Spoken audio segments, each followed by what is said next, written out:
चलिए नमस्कार। आज फिर से लेसन 2 यानी चैप्टर 2 के अगले पार्ट में, यानी ये 4th पार्ट होगा और इसमें हम आगे का सेशन देखेंगे किस प्रकार से क्या चल रहा है। हम देख रहे हैं कि हमारा जो रिसोर्सेज है उसमें सोल, वाटर, जो वेजिटेशंस हैं उनके, वाइल्ड लाइफ है वो हमारे लिए कितना ज़रूरी हैं और किस प्रकार से हम उसको कंजर्वेशन कर सकते हैं, किस प्रकार से उसका संरक्षण कर सकते हैं। अभी तक हमने सोल को देखा, लैंडस्लाइड को देखा, वाटर को देखा। अब हमारा जो वनस्पतियाँ हैं, वन्य जीव हैं, उनके बारे में हम देखेंगे, यानी नेचुरल वेजिटेशन और वाइल्ड लाइफ के बारे में हम पढ़ेंगे। तो आप देख रहे हैं कि आगे का सेशन आगे चलते हैं। Some school children were visiting an exhibition on the handicraft. The article in the exhibition were collected from different parts of the country. Mona picked up a bag and exclaimed, "This is a beautiful handbag. Yes, it is made from jute." The teacher said, "Do you see those basket, lampshade and chair? Those are made of canes and bamboos. In the eastern and northeastern humid region of India, bamboo grow in plenty." Jessie was excited to see a silk scarf. "See this beautiful scarf." क्या कर रहा है? Some school children were visiting an exhibition on the handicraft. कह रहे हैं कि जो कुछ बच्चे हैं, सम स्कूल चिल्ड्रन, कुछ बच्चे जो स्कूल के हैं, वे विजिट करने एग्जीबिशन में गए, प्रदर्शनी में हैंडीक्राफ्ट का एग्जीबिशन लगा था। उसमें क्या हुआ कि उसमें बच्चे जाते हैं, जो हस्तशिल्प कला होती है उसमें बच्चे जाते हैं कि जो है विजिटिंग करते हैं, उसमें देखने जाते हैं प्रदर्शनी को। तो उसमें the article in the exhibition were collected from different parts of the country के अलग अलग पार्ट्स से जो है कलेक्शन होकर के आता है, आर्टिकल का कलेक्शन वहाँ पर होता है। तो क्या क्या चीज़ें कलेक्शन होता है, क्या क्या चीज़ें होती हैं, आगे देखते हैं। Mona picked up A bag and explain, "this is a beautiful hand bag." Mona एक जो है बैग को लेती, अपने हाथ में पकड़ती है और ब्यूटीफुल हैंड बैग कहती है। कितना ब्यूटीफुल हैंड बैग है, यानी बहुत ही सुंदर जो है हैंड बैग है। Yes, it is made from jute, the teacher said. Teacher कहती है कि ये क्या किससे बना हुआ है? जूट से बना हुआ है। Do you see those basket, lamp, shade and chair? क्या आप ये पूछ रही है कि क्या तुमने ये देखा कि जो बास्केट है, लैम्प है, शेड्स है और चेयर जो बने हुए हैं, इसको क्या आपने देखा? Those are made of canes and bamboo. ये किससे बने हुए हैं? बम्बू से बने हुए हैं, यानी बांस से बने हुए हैं। केन्स यानी जो बेत होता है उससे बने हुए हैं। In the eastern and north eastern humid region of India, bamboo grow in plenty. कह रहे हैं जो खेती होती बम्बू की, जो क्या होती है, खेती होती, कहाँ पे होती? ह्यूमिड रीजन में, जहाँ आर्द्रता पाई जाती है। वो कहाँ पाई जाती है? ईस्टर्न और नॉर्थ ईस्टर्न में, यानी पूर्वी और उत्तर पूर्वी के क्षेत्र में पाई जाती है, जो भारत में होता है। जैसे कि आप देख सकते हैं बिहार का क्षेत्र है, असम का क्षेत्र है, आपका जो है मणिपुर है, ये जो क्षेत्र हैं, जो क्षेत्र आते हैं ये ह्यूमिड रीजन में आते हैं। तो ये जो यहाँ पे खेती किसकी होती है ज़्यादा? बांस की ज़्यादा खेती होती है। Jessie was excited to see a silk scarf. See this beautiful scarf, the teacher explain, the silk is obtain from the silk worm that are the bred on mulberry trees. कह रहे हैं कि जस्सी जो है एक जो है एक्साइटेड हो गई, किसको देखकर? सिल्क स्कार्फ को देख करके। जो दुपट्टा स्कार्फ जो लड़कियां करती हैं, जो है ओढ़ती हैं, उसे कहते हैं स्कार्फ, यानी दुपट्टा।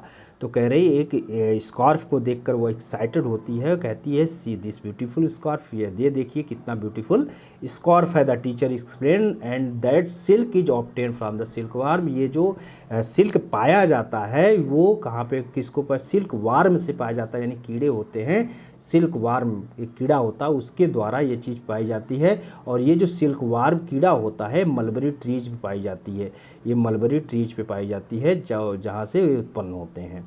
The children understood the plant provided us with many different product that we use in our day to day life. जो चिल्ड्रन होते हैं, जो बच्चे हैं, वो समझते हैं कि जो प्लांट है, जो पौधे हैं, वो हमको डिफरेंट डिफरेंट प्रोडक्ट जो है प्रदान करते हैं, प्रोवाइड करते हैं, और ये डे टू डे लाइफ में हमारे जो काम आते हैं। Natural vegetation and wildlife exist only in the narrow zone of contact between the lithosphere, hydrosphere and atmosphere that we call biosphere. कह रहे हैं जो नेचुरल वेजिटेशन होते हैं और जो जीव वन्य जीव होते हैं, वाइल्ड लाइफ यानी जो जंगल में रहने वाले जीव होते हैं, वो एक नैरो जोन में यानी एक सीमित क्षेत्र में वो उनको जो है कांटेक्ट होता है बिटवीन द, जैसे स्थल लिथोस्फीयर यानी स्थल, हाइड्रोस्फीयर यानी जल, एटमॉस्फेयर यानी वायु, जो वायुमंडल होता है, स्थल मंडल होता है, वायुमंडल होता है, जलमंडल होता है, जलमंडल, वायुमंडल, इसमें जो है वो ये नैरो जोन है, जो एक सीमित क्षेत्र है, उसमें ये क्या करते हैं, सर्वाइव करते हैं। That we call biosphere. इसको हम क्या कहते हैं, बायोस्फीयर कहते हैं, यानी जीवमंडल कहते हैं। In the biosphere living being in the inter related and inter dependent on each other for survival. ये अपने सर्वाइवल के लिए यानी जो हम एक दूसरे पर निर्भर होते हैं, एक दूसरे से रिलेटेड भी होते हैं। This life supporting system is known as the ecosystem. और इस जो सहायक, एक दूसरे के लिए सहायक होते हैं, एक सपोर्टिंग सिस्टम जो होता है, इसको हम इकोसिस्टम कहते हैं। इकोसिस्टम अगर हिंदी में कहें तो पारिस्थितिकी तंत्र। Vegetation and wildlife are valuable resource. Vegetation और वाइल्ड लाइफ हमारे लिए वैल्यूएबल रिसोर्स है, जो है हमारे लिए वैल्यूएबल होते हैं, ये संसाधन हमारे लिए वैल्यूएबल हैं। Plants provided us with timber, give shelter to animal, produce oxygen we breathe, protect soil. Plants provided us with timber, give shelter to animals, produce oxygen we breathe, protect soil. So कह रहे हैं कि जो plants होते हैं वो मुझे provide कराते हैं, किसके क्या प्रोवाइड कराते हैं कि वो टिम्बर और गिव शेल्टर टू एनिमल, यानी कि हमारे रहने के लिए, मतलब जानवरों को रहने के लिए जगह, और हमें टिम्बर प्रोवाइड कराते हैं, प्रोडक्ट ऑक्सीजन टू ब्रीथ, और हमें सांस लेने के लिए ऑक्सीजन, प्रोटेक्ट सोल, और हमें सोल जो है हमारी जो मिट्टी होती है उसको हम क्या करते हैं, संरक्षित करते हैं। प्रोटेक्ट सोल यानी मिट्टी को संरक्षित करते हैं। इसेंशियल फॉर ग्रोइंग क्रॉप्स, जिससे जो है हमारा क्रॉप्स होता है उसको ग्रो करने के लिए। एक्ट एज शेल्टर बेल्ट्स, और ये शेल्टर बेल्ट्स हमको प्रोवाइड कराते हैं, जिससे जो है लोग रहते हैं, अस्थायित्व प्रदान करते हैं, जिससे आवास वगैरह रहता है। Help in storage are underground water, जो अंडरग्राउंड वाटर होता है उसका मेंटेन करते हैं, उसको स्टोरेज को मेंटेन करते हैं। गिव अस फ्रूट्स, वो हमें फ्रूट्स देते हैं, नट्स देते हैं, लैक्टस देते हैं, टारपीन तेल देते हैं, गम देते हैं, मेडिसिनल प्लांट देते हैं, एंड आल्सो द पेपर, और पेपर्स भी हमें प्रोवाइड करते हैं। That is essential for your study, जिसको जो हमारी स्टडी के लिए ज़रूरत है। जैसे देखिए अभी ये सब जो है हमारे जो ये बने हैं सब पेपर्स हैं, जो पेपर प्रोवाइड कराते हैं, ये भी हमको जो है प्लांट से ही मिलते हैं, पौधों से ही मिलते हैं। There are innumerable uses of plants and you can add some one. कह रहे हैं कि इस तरीके से अनगिनत यूजेज हैं प्लांट्स के, और इसमें और भी कुछ आप इसको जोड़ सकते हैं, आप इसको समझ सकते हैं, आगे जोड़ करके और चीज़ों को बता सकते हैं आप। Wildlife includes animal, birds, insects as well as the aquatic life forms. Wildlife जो इंक्लूड, इसको इनमें इंक्लूड किया जा सकता है, इसमें मिलाया जा सकता है, इसमें जो है सम्मिलित किया जा सकता है। Animal, birds, insects as well, यहाँ तक कि जो सामुद्रिक जो है, जो जलीय जीव जंतु होते हैं उनको भी इसमें शामिल किया जा सकता है। They provided us milk, meat, hides and wool. ये हमको क्या प्रोवाइड कराते हैं, मिल्क, मीट, हाइड मीन्स खाल, एंड ऊल ऊन, ये सब हमको प्रोवाइड कराते हैं। Insects like bees provide us honey, help in pollination of flowers and have an important role to play as decompose in the ecosystem। कह रहे हैं जो हनी होता है, यानी जो बी हमें क्या करते हैं, प्रोवाइड कराते हैं हनी। जो कीड़े होते हैं, बी कीड़े होते हैं, यानी जो मधुमक्खियाँ होती हैं वो हमें हनी प्रोवाइड कराती हैं, और ये हमें मदद करती हैं पॉलिनेशन ऑफ फ्लावर को उगने में। यानी पॉलिनेशन मतलब जो उनके बीज खाते हैं, उनके बीज जो है अलग अलग जगहों पे जो छोड़ देने का काम करती हैं, इसे पॉलिनेशन कहते हैं। तो ये फ्लावर्स को उगने में भी मदद करते हैं एंड और सबसे जो इम्पॉर्टेंट रूल होता है ये डिकम्पोज भी करते हैं, जिससे इकोसिस्टम हमारा क्या होता है, मेंटेन होता है।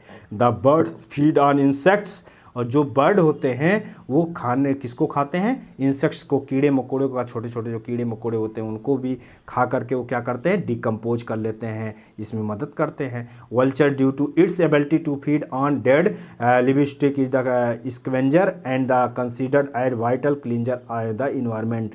कह रहे हैं कि जो वल्चर होते हैं यानी गिद्ध होते हैं, उनकी जो योग्यता होती है कि मृत शरीर को क्या करना, खाना, जो मृत जो होता है, जो सड़े गले पदार्थ होते हैं, जिसके सड़े गले मांस होते हैं, उसको क्या कहा जाते हैं, ये खा जाते हैं। तो इसको लिए इसको क्या कहते हैं, सफाई कर्मी भी इनको कहा, स्कवेंजर भी कहा जाता है, कंसीडर इनको कहा जाता है कि एक लार्ज रूप में वाइटल क्लींजर यानी लार्ज रूप में सफाई कर्मी का काम करते हैं, सफाई काम करते हैं एनवायरनमेंट में। सो एनिमल बिग और स्मॉल यानी कहने all the internal to maintaining balance in the ecosystem, यानी हम कह सकते हैं कि चाहे कोई भी जानवर हो, चाहे बड़ा हो या छोटा हो, वो हमारे इकोसिस्टम को मेंटेन करने का काम करता है, वो आंतरिक रूप से हमारे इकोसिस्टम को क्या करता है, मेंटेन करता है। आगे देखेंगे कि हम अब आपको समझ में आ रहा होगा कितना मस्ट है हमारे, कितना ज़रूरी होते हैं हमारे एनिमल हों चाहे प्लांट्स हों, हमारे लिए कितने अनिवार्य, सब एक बैलेंसिंग का काम करते हैं। तो इसको संरक्षण करना हर व्यक्ति का काम है, तो इसको संरक्षित करना चाहिए। तो देखेंगे the growth of vegetation depends primarily on the temperature and moisture. जो ग्रोथ है वेजिटेशन का, वनस्पतियों का, वो डिपेंड करता है मुख्यतः प्राइमरीली यानी मुख्यतः रूप से टेम्परेचर और मॉइस्चर पर। तो the major vegetation types of the world are grouped as forest, grassland, scrubs and tundra. कह रहे हैं कि जो मेजर वेजिटेशन टाइप्स है, जो पूरे विश्व में, वर्ल्ड में जो वेजिटेशन के प्रकार हैं, जो टाइप्स ऑफ वेजिटेशंस हैं, जो उनके ग्रुप्स हैं, जैसे फॉरेस्ट है, जो जंगल होते हैं, ग्रासलैंड है, जो है घासें हैं अलग अलग प्रकार के, स्क्रब्स हैं, झाड़ियां हैं, टुंड्रा हैं, ये अलग अलग प्रकार के हमारे पास वेजिटेशंस हैं, वनस्पतियां हैं। In areas of heavy rain huge trees में थ्राइव। कह रहे हैं कि जो जहाँ पर ज़्यादा वर्षा होती है, बहुत ज़्यादा वर्षा होती है, वहाँ पे विशाल विशाल वृक्ष होते हैं, जहाँ पे बड़े बड़े वृक्ष पाए जाते हैं। The forest are thus associated with the areas having abundant water supply.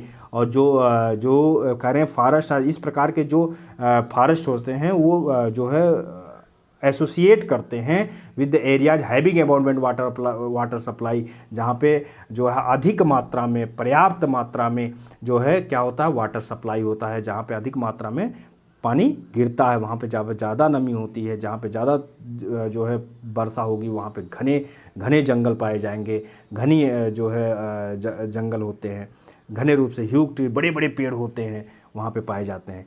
As the amount of moisture decrease the size of trees and their density reduce. कह रहे हैं कि जहाँ पर पानी के मॉइस्चर में, मतलब नमी में कमी, आर्द्रता में कमी आनी शुरू हो जाती है, वहाँ के ट्रीज की जो साइज है और डेंसिटी, जहाँ वहाँ का जो घनत्व है, वो क्या होता है, गिरता चला जाता है। वहाँ पे क्या होता है, short stern trees and grasses grow in the region of moderate rainfall forming the grassland of the world.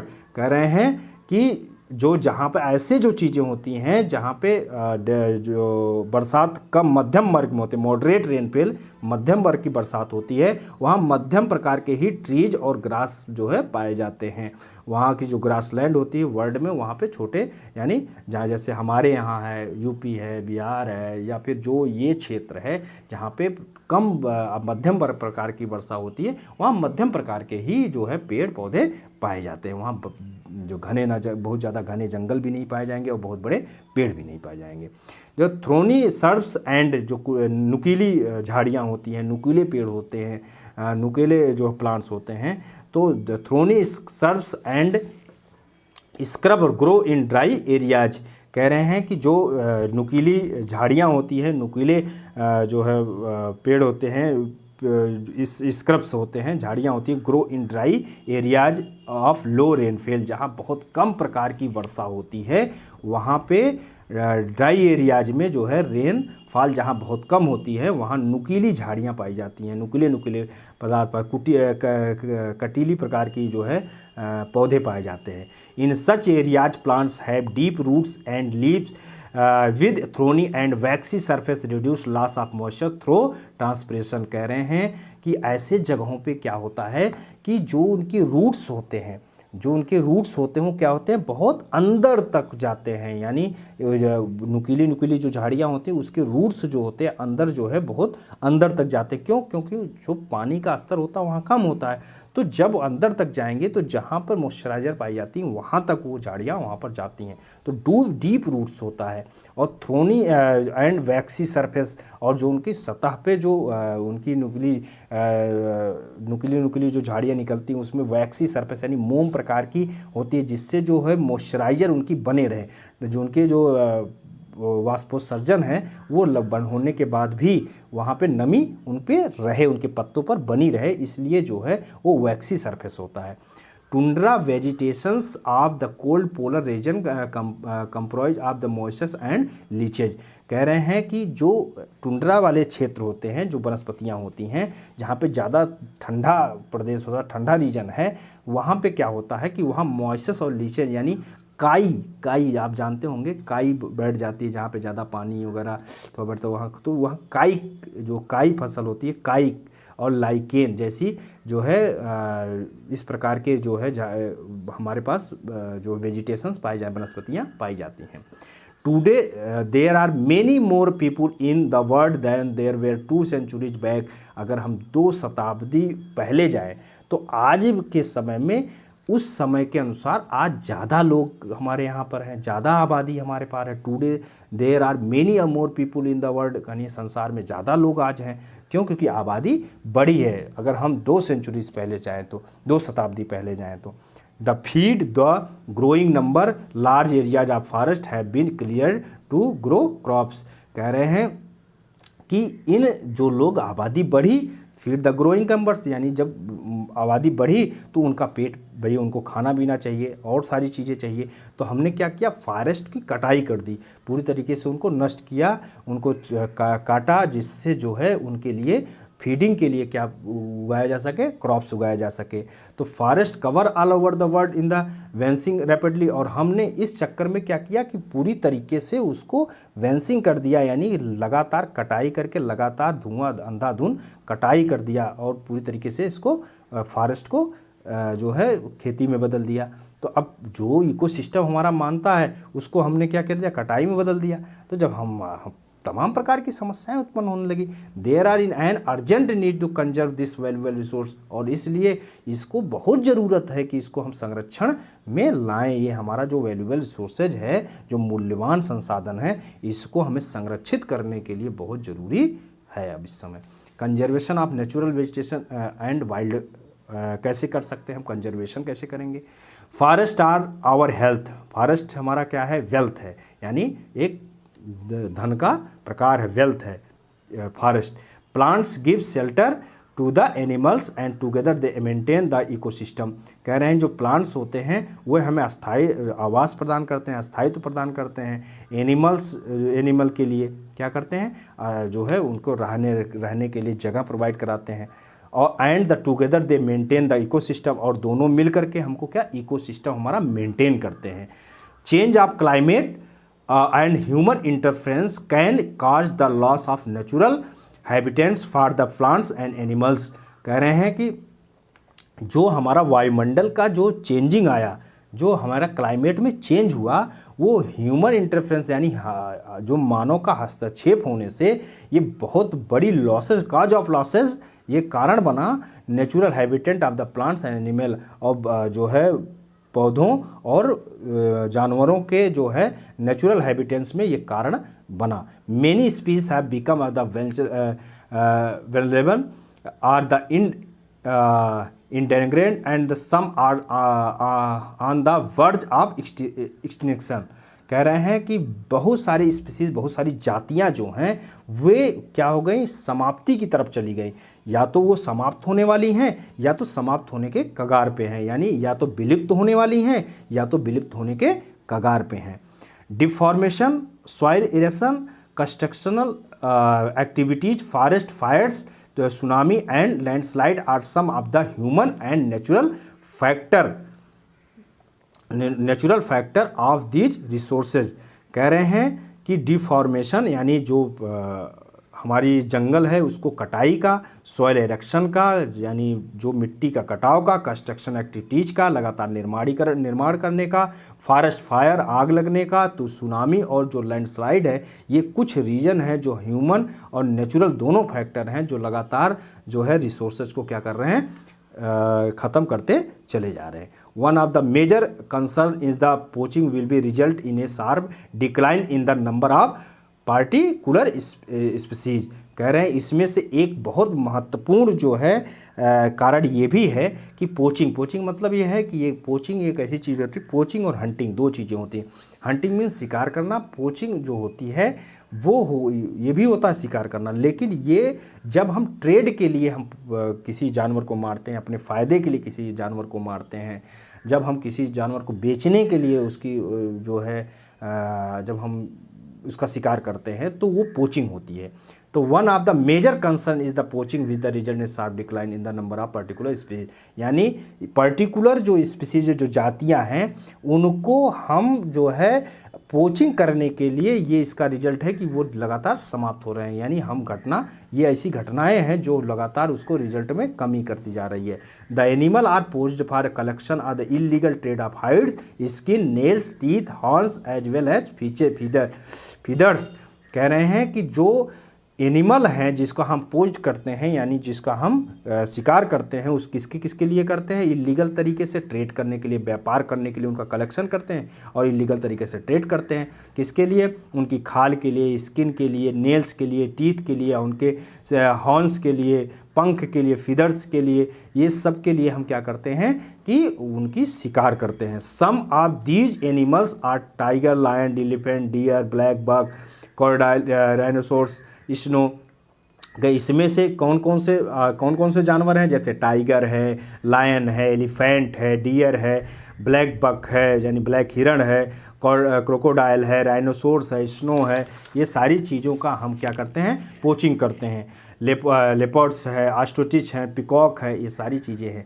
These can be conserved by the increasing awareness. इन लोगों को बचाने के लिए हमें क्या करना पड़ेगा, अवेयरनेस को बढ़ावा देना पड़ेगा। नेशनल पार्क वाइल्ड लाइफ जो है extensive biosphere reserve are made to the protect our the natural vegetation and wildlife.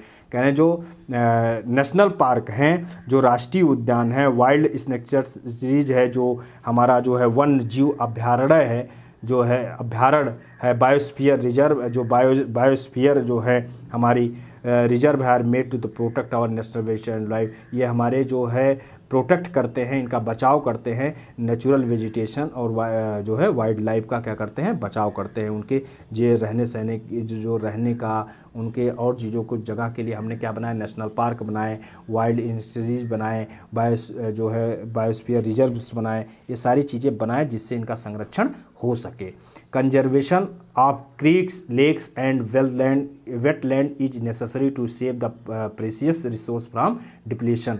कह रहे हैं कि जो कंजर्वेशन हमें संरक्षण करना होगा किसकी, खाड़ियों की, लेक्स की, वेटलैंड्स मतलब जो आर्द्रता भरी जो जगहें हैं, जो गीली जगहें हैं, वो उस जगहों पर is necessary to the save the process. ये ज़रूरी है कि हम इसको क्या करें, इसके डिप्लीशन से इसको बचा करके रखें। There is a balance in the environment if the relative number of species is not the disturbed. कह रहे हैं कि there is a balance in the environment the relative number of species is not the disturb. कह रहे हैं कि जो इसके बैलेंस करते हैं, जो इन्वायरमेंट में इनको बैलेंस करना हो तो इनके जो प्रजातियां हैं, इनकी जो प्रजातियां हैं इनको डिस्टर्ब नहीं करना होगा, इनको एक दूसरे से जोड़ करके रखना होगा। As human activities is survival parts of the world human disturb in the natural habitat of many species. कह रहे हैं कि जो मानव की गतिविधियां जो हैं, ह्यूमन एक्टिविटीज़ है, मानव की जो गतिविधियां हैं, ये जो सेवरल पार्ट्स ऑफ वर्ड, जो पूरे वर्ड के जो पार्ट हैं उसमें उन्होंने डिस्टर्ब किया किसको, natural habitat of many species, जो नेचुरल जो प्राकृतिक हैबिटेट्स हैं और जो उनकी जो प्रजातियां हैं उनको क्या किया, इन्होंने डिस्टर्ब करके रख दिया। Due to the indiscrimination killing several birds and animals,